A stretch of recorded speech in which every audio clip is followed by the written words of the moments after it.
धर्मराज युधिष्ठिर कहने लगे कि भगवान, अश्विन कृष्ण पक्ष की एकादशी का क्या नाम है, उसकी विधि और फल क्या है, सो कृपा करके कहिए।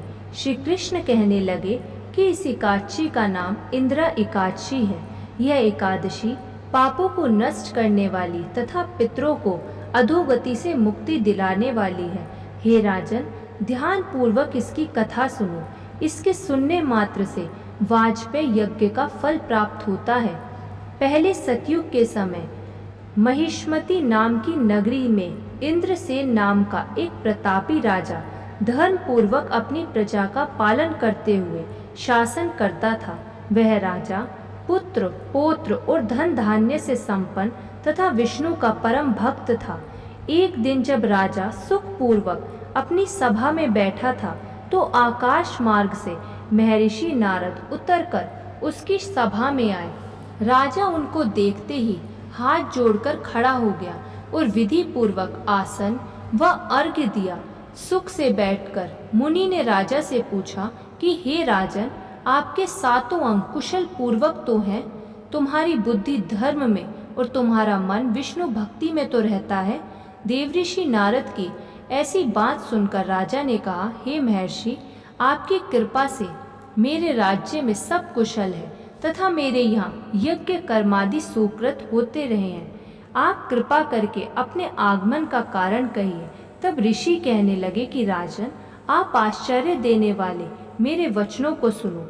मैं एक समय ब्रह्मलोक से यमलोक को गया। वहाँ श्रद्धा पूर्वक यमराज से पूजित होकर मैंने धर्मशील और सत्यवान धर्मराज की प्रशंसा की।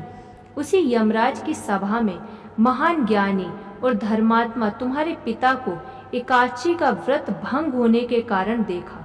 उन्होंने जो संदेशा दिया है सो मैं तुमसे कहता हूँ। उन्होंने कहा है कि पूर्व जन्म में कोई विघ्न हो जाने के कारण मैं यमराज के निकट रह रहा हूँ। सो हे पुत्र, यदि तुम अश्विन कृष्ण इंद्रा एकादशी का व्रत मेरे निमित्त करो तो मुझको स्वर्ग की प्राप्ति हो सकती है। तब राजा कहने लगा कि हे महर्षि, आप इस व्रत की विधि मुझसे कहिए। नारद जी कहने लगे कि हे राजन, अश्विन माह की कृष्ण पक्ष की दशमी के दिन प्रातः काल श्रद्धा पूर्वक स्नान आदि से निवृत्त होकर पुनः दोपहर को भी नदी आदि में जाकर स्नान करें। फिर श्रद्धा पूर्वक पितरों का श्राद्ध करें और एक बार भोजन करें तथा भूमि में शयन करें। प्रातः काल होने पर एकादशी के दिन दातुन आदि करके स्नान करें। फिर व्रत के नियमों को भक्ति पूर्वक ग्रहण करता हुआ प्रतिज्ञा करें कि आज मैं संपूर्ण भोगों का त्याग कर निराहार एकादशी का व्रत करूंगा। हे अच्युत, हे पुंडरीकाक्ष, मैं आपकी शरण हूँ, आप मेरी रक्षा करना। इस प्रकार नियम पूर्वक शालिग्राम की मूर्ति के आगे विधि पूर्वक श्राद्ध कर योग्य ब्राह्मणों को फलाहार का भोजन करावे और दक्षिणा देवे। पितरों के श्राद्ध से जो बच जाए उसको सूंघ कर गो को दे तथा धूप, दीप, गंध, पुष्प, नैवेद्य आदि सब सामग्री से ऋषिकेश भगवान का पूजन करे। रात में भगवान के निकट जागरण करे। इसके पश्चात द्वादशी के दिन प्रातः काल होने पर भगवान का पूजन करके ब्राह्मणों को भोजन करावे। भाई बंधुओं, स्त्री और पुत्र सहित आप भी मौन होकर भोजन करें। नारद जी कहने लगे कि हे राजन, इस विधि से यदि तुम आलस्य रहित होकर इस एकादशी के व्रत को करोगे तो तुम्हारे पिता अवश्य ही स्वर्ग लोक को जाएंगे। इस प्रकार उपदेश देकर नारद जी अंतर्ध्यान हो गए। नारद जी के कथनानुसार राजा द्वारा अपने बांधवों तथा दासों सहित व्रत करने से आकाश से पुष्प वर्षा हुई और उस राजा का पिता गरुड़ पर चढ़कर विष्णु लोक को गया।